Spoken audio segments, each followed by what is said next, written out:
Galera, hoje estou com este ventilador aqui, ó, com o motor parado.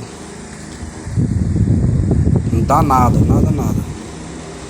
Ó. Nada, viu? Aí eu vou desenrolar aqui o problema dele aqui para mostrar para vocês o problema dele. Aí eu vou falar também o que é realmente o problema dele. Do meu amigo Júnior, do irmão Júnior, para desenrolar o problema dele aqui. Valeu, até a próxima.